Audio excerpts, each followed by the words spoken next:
Well,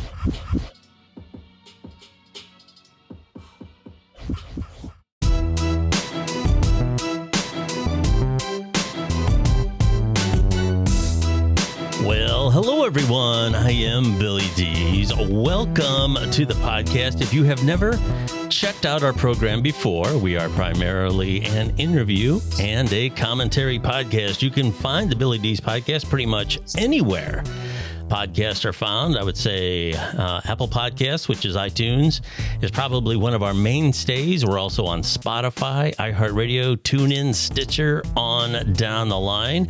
And this is a first for me. We're actually recording via Zoom. So this is like who's Zooming who, right? And on the line with me today, I have Toni Dupree. How's it going, Toni? Well, everything is going well. Thank you. How are you? I'm doing real good. You don't sound like you're sure. Toni, you are down in Houston, right? Yes. Now, did you get any of the rain and stuff that was going on down there? Wasn't there some kind of a hurricane or something going through there? Yes. For a couple of days. We got a lot of rain. We welcomed the rain. It was so hot and dry. It's been that way all over the country, from what I understand.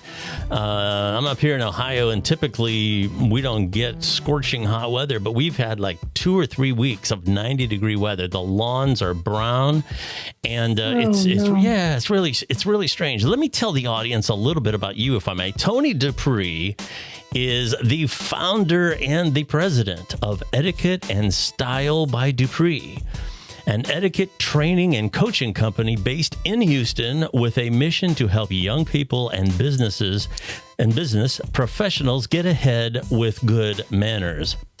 Since 2006, her etiquette workshops, style seminars, self-esteem, and behavior classes have taught hundreds of individuals, from youth groups to business gatherings, how to present their best selves and cultivate meaningful, productive relationships.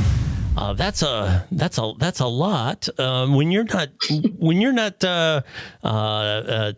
practicing good etiquette, what do you like to do to let off steam? I mean, like, do you have a big hobby or something? What's going on down there that's fun in Houston? Of course, now with COVID and everything, it's kind of tough, but. Well, I picked up a little hobby recently. For about maybe 4 months now, I've been doing TikTok. Oh, yes, I know. And we were going to talk about that. That's what I've been doing. It's pretty fun. Yeah, we're definitely going to have to come back to that, because your videos are actually very good. And thank you. Yeah, and that's not in all honesty, your videos are better than a lot of people half your age, and that's tough. That's tough. Thank you. And to be successful on that platform, you have to be visual, and we're going to talk about that, because I'm going to kind of wonder how that's going to factor into your marketing, because I would think it would have to work if you can tie it in somehow. So we'll get to that. You're also an author. You published your first book in 2015, Whose Fork Is It Anyway?, which is an entertaining and easy to read dining guide for young adults. Now, let's start with that. How did that come about? So I've been an etiquette coach since 2006. And I had I still do it now, but a dining etiquette PowerPoint, and it's called Whose Fork Is It Anyway? And I named it Whose Fork Is It Anyway? Because of this 3-year-old little boy who was trying to use a spoon and a fork and a knife all at the same time to eat his spaghetti. Uh-huh. And he just got so tired of it. He just put everything down and said, who cares about these forks and which one and who it belongs to? Yeah. So I named the book Whose Fork Is It Anyway? Because of that. Mm-hmm. He just had a little meltdown. Yeah. And rightfully so. Actually, you only need a fork for your spaghetti. But he had seen his parents use a spoon, and so he was just combining everything, and he just got a little overwhelmed. Yeah. And I named my PowerPoint after his meltdown. Yeah. Yes. And that's how the book came about, because parents were like, I can't stop them from eating, my kids to stop eating like animals at the table. Can you help us? So I wanted to come up with something that they could use for themselves. You don't always have to hire me or somebody. You can kind of do it yourself. And the book is laid out for you to use it like a tool. Yeah. If you need to. You can invite. And I really wanted supper clubs to start after that, because parents were complaining about kids being on video too much. So you could kind of teach them how to cook and invite their friends over, and they can just kind of have a little, dining session among themselves. Yeah. And that was the concept. That was my thought behind it. It just kind of turned into something. I mean, this whole business has just done a few different hoops that I didn't think. I couldn't have. Yeah. I started with one mission, and then it just kind of spiraled into so many different ones. I'm happy about it. Sure. I'm really happy. Sometimes that's the way it works, you get channeled into something and it takes off, and it's not what you originally anticipated, but there's been a lot of businesses go that route. Yeah. And I think too, one of the best things is what you start in mind with. Like, I started with one of my favorite quotes is by George Eliot. What are we to do but make life easier for one another? Yeah. So my whole concept for Etiquette and Style was to make either the interview process or the managing process. I've never been a manager or supervisor on anybody's job because I never wanted to, because I don't want to supervise individuals' problems. I don't want to, because I know that that's not where I thrive. The people issue of it all is not what I want to do. Yeah. I can manage projects on somebody else's job, but if I have to manage all of that. So I thought about how I felt about it. And in both books, I kind of came up with something that was easy to transition into a tool or to use for yourself. It's just with another person in mind. Sure. So I always keep that quote at the foundation of everything. That's a great foundation. And we're going to talk about how we treat each other, as a society in here in a little bit, because I think that really ties in a lot to what you're talking about now. In addition to everything else you do, you also write for several magazines. Do you want to talk a little bit about that? What do you write about? What are some of your subjects? So this is the thing. These publications are all etiquette inspired. Okay. And I have a rock star publicist, and she is the reason that I write for so many publications, because she sees something and she sends it to me, and she's like, urgent, put something together for this so I can pitch it. And so this is how this comes about. Okay. So now I've been working with Tracy for 2 years. And so a lot of these publications are national publications. So I'm really proud of that work too. It's not a bad deal to be quoted in some national magazines. So that's awesome. Yeah. But before that, I started with Makeover 101, which is a nonprofit, and they have a magazine that's called Movement 101. And the things that I wrote about were teen-inspired things like prom behavior, etiquette, how we treat ourselves, being polite to one another. I wrote articles about that. And then, oh God, I can't, it's so many, I just can't think of the names, but everything is etiquette inspired or people inspired or behavior inspired. That's what I mostly write about. Now, in my own personal blog, I write about a whole lot of just the plethora of things. Yeah. From traffic to those things where you can use colorful language. Okay. Yeah. Mm-hmm. Yeah. You have to have a way to let off steam. You do. Well, I got to tell you, I'm probably the world's worst at driving and using profanities. Really? As a matter of fact, I could probably string together some really good rhymes and have a good backbeat with profanities while I'm driving. Wow. So about etiquette, what is different about etiquette versus just saying, well, I have good manners? So, all right. So let's put it in these terms. Okay. Etiquette is how everything is framed. Okay. Okay. It's the umbrella. And so you have your manners, your manners is your approach to your behavior. Mm-hmm. Does that help? Your manners. The framing is the beautiful. So etiquette is how things are presented, how it looks. Okay. That's the etiquette of it all. Mm-hmm. You put yourself together very well. Okay. And then your manners is your approach. So from there, so you look real nice and pretty. So then you present yourself very well.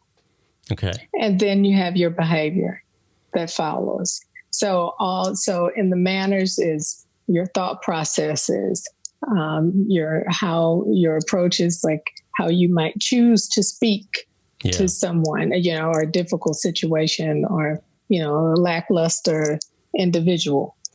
Okay. That's your manner of behavior. And then your behavior is putting it in motion. Mm-hmm. Does that make sense? Yeah. I kind of like to put it like that because when you say etiquette, a lot of times people are like, oh my God, I don't want to deal with that. This hardy-torty. And it's not really about that because etiquette it's the whole person. It's everything. It's how you see yourself, how you speak, and the choices that for best practice. Yeah. Yeah. Well, you mentioned that quote, and I believe that's a great quote. Increasingly, the society, as the way I'm not young anymore, and I can go back a number of years, a number of decades, and I don't ever remember a time when there are so many divisions in society. I don't care if it's your ethnicity, your religion, your political background, there is a reason to divide people up. And on top of that, there is an increasing hostility that I don't remember. Now, I remember like back in the days of Ronald Reagan and things like that when I was very young, people had different opinions and sometimes arguments would arise. But now you say the wrong thing and you're faced with aggression. I don't know that I ever remember it being this bad. And you talk about a mutual respect and trying to make life better for people. What is your opinion about that? Since that behavior and that etiquette and that mannered personality is so important to you, how are you dealing with these times that are just off the charts? Okay, so for one, I'm going to say I am human. Okay, mm-hmm. Yes, an etiquette coach. That's my title. Yeah. But I'm human. Right. So things get to me too. But I realize I can choose how I address it. So if I can share something that happened actually today on TikTok. I did a video, and it's the video where you mean to tell me hand soap and hand sanitizer can kill the virus, but you can't find a cure for it? Pretty much that's the video. I mean, it's a lot more, emphasis on things. But let me tell you, there were 50, when I last looked, 5,500 people responded to that video.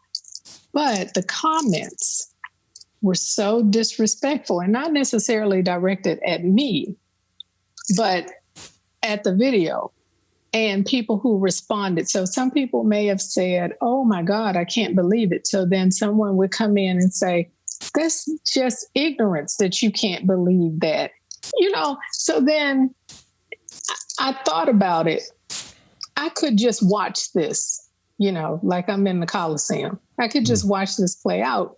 But no, I put the video out there. So to me, I have a responsibility. So that's the whole thought process of it. Mm-hmm. So I come in whenever I see somebody who says something derogatory about it or about someone, I'll say, let me remind you guys, this is a skit.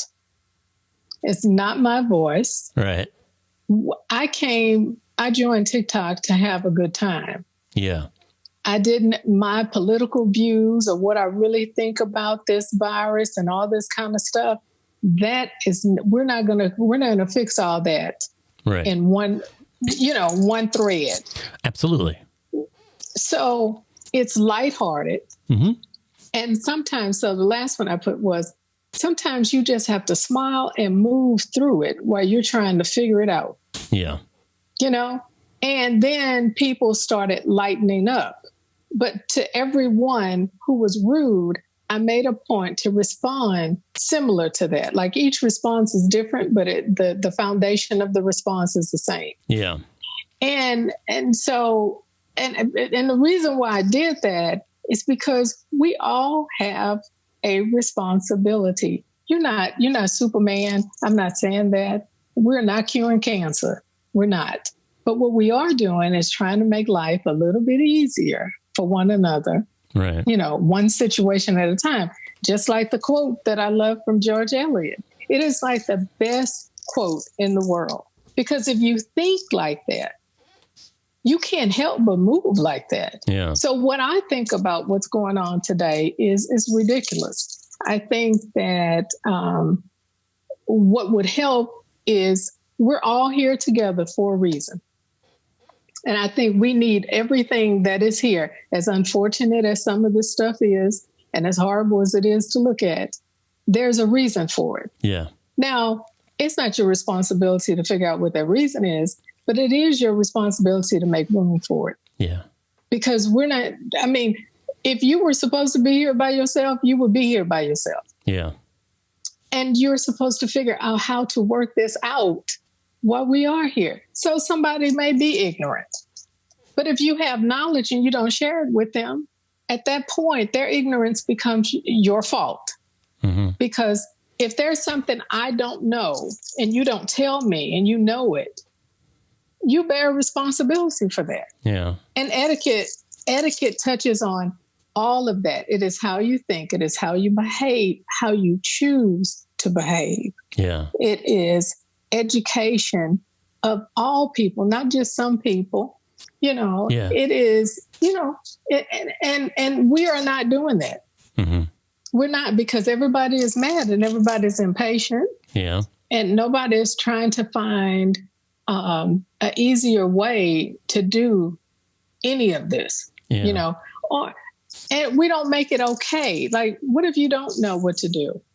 Can somebody say, well, you know what? It's okay that you don't know what to do? Because I don't always know what to do either. Just like I said, first, I'm human, Yeah. I say bad words. I just don't say them all the time. And I don't say them at people. I don't use them as a weapon. Yeah. I use them as color for my conversation. Yeah. Yes, I gotcha. That's how I feel about it. In researching you a little bit, going through some of your stuff, you talk about empathy. And, that really factors in to how we treat people. Right. In your coaching and some of the other experience that you have, mm-hmm. Can something like empathy be taught, or is that something that you either feel it or you don't? So, can empathy be taught? Yeah. I know that's a tough one. So empathy can be taught to children. It can be taught to children. Okay. For adults, I think that empathy may be a nudge that we do, like a reminder, or, don't forget to be empathetic today. Yeah. So if you just happen to be married to a boob job and they're going out to work and you know how they are because you know how they are with you, you might want to do a little sweet little nudge. Don't forget to be empathetic, especially if there's somebody, supervisor or manager, put your kindness hat on today. I think it can be massaged in with an adult. I don't know about teaching adults empathy because that is not something that I do. Right. But what I do in my workshops is massage it into the lesson. Yes. Like a kind of gentler nudge. Sure. And not the pat on the back kind of thing, but just as when you give an example of something, a personal example that we can all relate to. Yeah. Everybody is going to feel it. Even if they don't say anything about it, you're going to feel it. And you're probably going to give it 2 seconds of a thought. Yeah. Well, really, that's all you need. It only takes 2 seconds for you to have to embrace empathy or use it or share it. Yeah. Well, that kind of leads me into my next question. What are some of the very basic things that the average person can do throughout the course of a day to just be nice and show people that, they want to open up the lines of communication and just communicate with them better? So for one, they have this thing that people say, I tell it like it is. Yeah. Have you ever heard people? All the time. So those are not my favorite people. And so let me tell you why. First of all, I'm a very sensitive person. Yeah. I said that I'm so sensitive. I'm going to have a shirt made. Super sensitive, proceed with caution. I said I was going to have a shirt made. That's how sensitive I used to be that way. Sure. I'm not as bad today, but I'm still sensitive, and I don't think it's going to go anywhere. So I'm not a fan of the tell it like it is people because they usually do it as a straight shot, no chaser. Yeah. I'm not always prepared for that. I can listen to you tell me what I need to hear, but you need to have a bedside manner about yourself. Absolutely. Okay. And I think when you wake, one of the things that will make being kinder easier would be when you wake up, think about what kind of day you want to have. Yeah. But first you have to think about who you need to be in that day in order to have that result. Okay. So if you wake up thinking that way, that could help. Mm-hmm. Now, everybody is different. I did say, I did reference the term. I didn't know if I should say that on your show, the boob job comment, but it's all right. That's fine. We have them in every industry, in every work environment. Whether I work for myself, but I still meet that difficult client. Yeah. And what I normally say when I meet somebody who poses a challenge is, look, we got to use all of this anyway. I'm glad it came out, so because we got to use the good, the bad, and the ugly, right, so we can get to where we're trying to be. Usually that diffuses the situation. But when you wake up and you think about who I need to be in this day to get whatever result I'm trying to get, that kind of brings it home for you.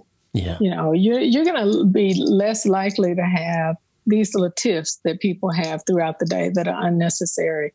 I see stuff in the grocery store I mean, a lady gave me the business in the grocery store because I was giving somebody 6 feet. And I said, what? That's what they said on the news, lady, that we need to give 6 feet. Well, you have enough space. You could just get over there. And I said, I'm not going to crowd that gentleman while he's getting his produce. Well, I'm going. And so she went in front of me. And I may have been thinking something, but I didn't say it. Yeah. You know, and that's the thing. I gave a little grace, and then I had to ask for forgiveness from Jesus, you know, for what I was thinking. But, you know, because I'm human. That goes back to what I said. We're all human. It is what you choose to do for the world to see. Yeah. You know, if you're okay with that, I mean, I'm not the police. I don't have a heaven or hell to put anybody in. But what I am supposed to do in my business and in my day is to bring about a consciousness. Yeah. That doesn't mean that I get on the soapbox and damn everybody to hell. But what it does mean is, hey, you know what? You know, if that's what you need to do, ma'am, let me make room for you. You know, that's what that means. Yeah. So well, that's a great attitude. And I can tell you, just like the issue with the masks, and we don't need to talk about it, but there's people protesting and all that in Ohio. I mean, is wearing a mask for 10 minutes while you go into, I don't know, Kroger's or whatever it is it really violating your rights to do that? It amazes to me if your life is so good that you're passionate enough that you're going to go to the state capitol and protest the fact that you have to wear a mask. I mean, my life isn't that good. I got bigger problems than that. So, and the hostility that you get, and I don't know where these conspiracies are coming from. It's just amazing to me. There's just so much wrong, and it's so good to hear someone like yourself talking about how we should treat people and the etiquette that goes along with how we present ourselves. And that's so important. Now, you mentioned TikTok. And for those that may not know, TikTok is somewhat of a controversial app because like everything else, it's been politicized. But it is essentially a video app, and you can make 15-second videos within the app, or you can go up to a minute. And of course, you can produce your videos and upload them if you want. TikTok is loaded with a lot of people doing lip syncing, dancing, but there's also a lot of people who are doing political commentary. They are, I don't know there's a lot of creators on there who are actors, comedians, and they're doing these little skits. Some of them are very talented.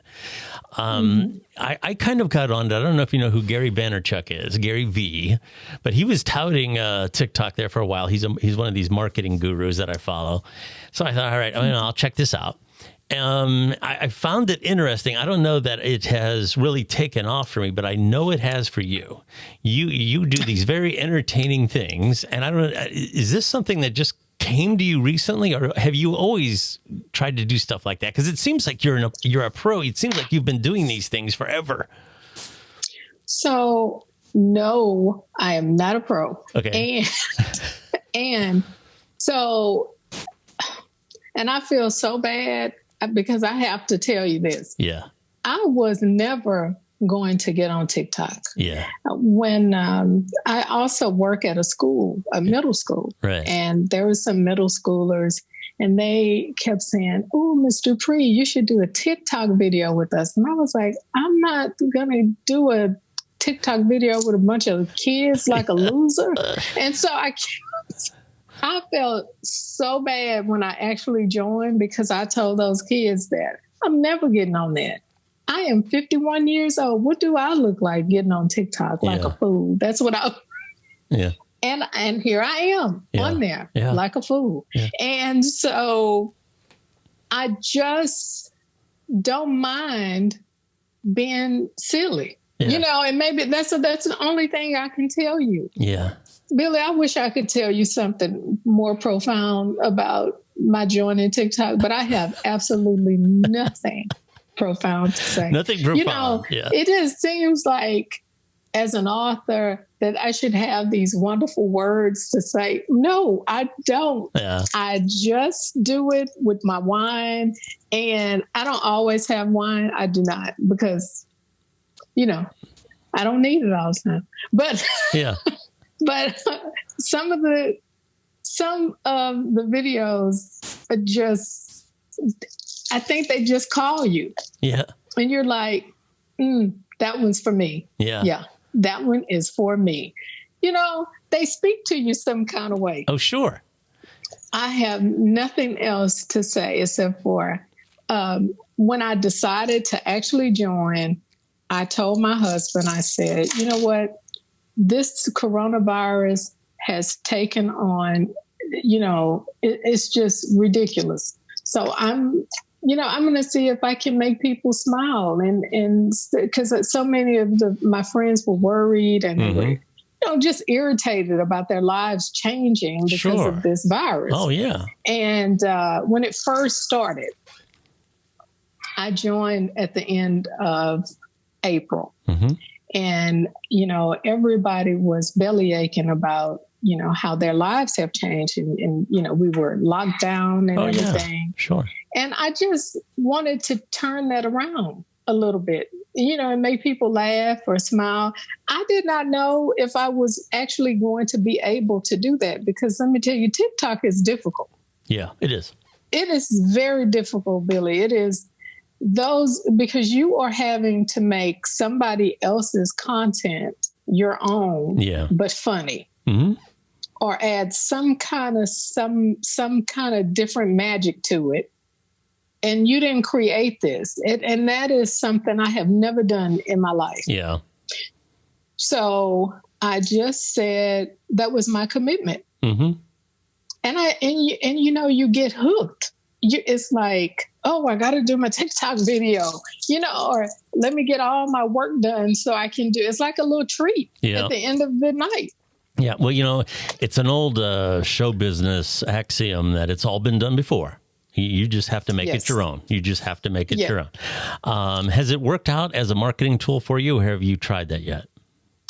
So I did do something really interesting, because I'm not really good at marketing myself. I mean, that's not what I do. I'm not a marketer. That is not what I went to school for.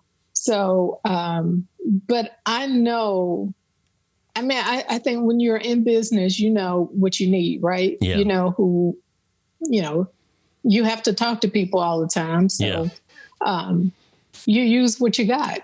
So I did this one video. It was actually a Sex and the City video. Yeah. And I used my book, and I wasn't trying to really self-promote, because I don't feel real comfortable doing that, like tooting my own horn. But I did say in the writing, this is actually my book. Okay. Sure. People have been buying the book. Awesome.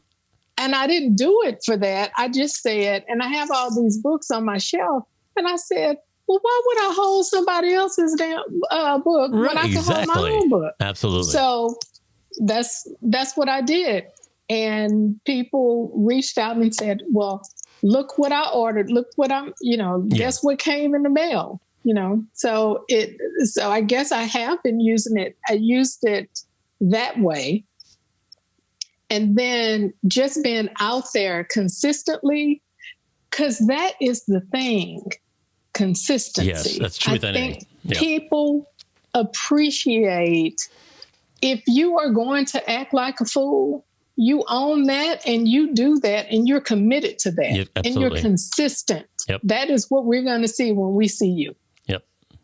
Because we don't have enough of that today. No, you're right. I mean, there are people, they're showing up, but you don't know how they're going to show up every day. Exactly. I mean, you know what I mean? You don't know what you're going to get. You know you're going to see them, but you don't know what kind of behavior is going to come from them. Oh, that is so true. So, yeah. So I think that is one thing that has worked well for my business. Awesome. That's fantastic. That really is. I can't speak highly enough about your videos. And while we're on the subject, Okay. where can people find you on TikTok and all the other places you are online, your website and all this other stuff? So on TikTok, it is Toni, Toni Dupree, Dupree 51. Okay. That's on TikTok. And my website is dupreeacademy.com. Okay. So my last name, Dupree academy.com. And Facebook is Toni Dupree. And on Instagram, they can find me at Etiquette Style. Awesome. That's how they can find me. And then... well, I was going to say about the book. Okay. The book, what's the exact title is Whose Fork Is It Anyway? And author is, you have yourself, I presume is Toni Dupree as author. Can people find that online, or can it just Amazon, or? So they can find it online. I relaunched Whose Fork Is It Anyway? And I know the relaunch is on Barnes & Noble website. So my, other book, Straight Up from the Teacup, is actually in the store, Barnes & Noble, and of course is on Amazon and Barnes & Noble. Sure. You can find it on any line. It's online. I'll leave you with this final word to anybody who happens to be listening. What positive message or word of inspiration would you like to leave with others today? I am going to leave my quote, which is, improving me adds value to the way I see you. That's awesome. That's really a good one. That's really my good. Business motto. Awesome. Improving me adds value to the way I see you. This has been a very charming interview, and I want to thank you very much for coming on. And we have been speaking to Toni Dupree, and again, she is the founder and president of Etiquette and Style by Dupree. She just mentioned a whole bunch of places that you can find her online. She's definitely worth a good search. Find her on TikTok. There's some really really toe-tapping fun videos on there that you've done. You come across very well on video. I'm not necessarily a video oriented. I always tease people I got a face for radio. So that's funny. Yeah, that is true too. But you very fantastic. I'm telling you, you can lift anybody's mood. Thank you. A wonderful interview. Thank you so much, Toni, for being here. Thank you. Thank you for having me. Absolutely. Just to tell the audience again, Billy D's, you can find the Billy D's podcast pretty much anywhere podcasts are found, Apple Podcasts, Spotify, iHeartRadio, on down the line. And you can find me on Twitter, and you can tweet me at Billy D's. You just have to be nice. You don't have to agree. You just have to be nice. And I always say that. It's not just because Toni's here. Thank you very much for checking out our podcast today, and we'll be back again next week.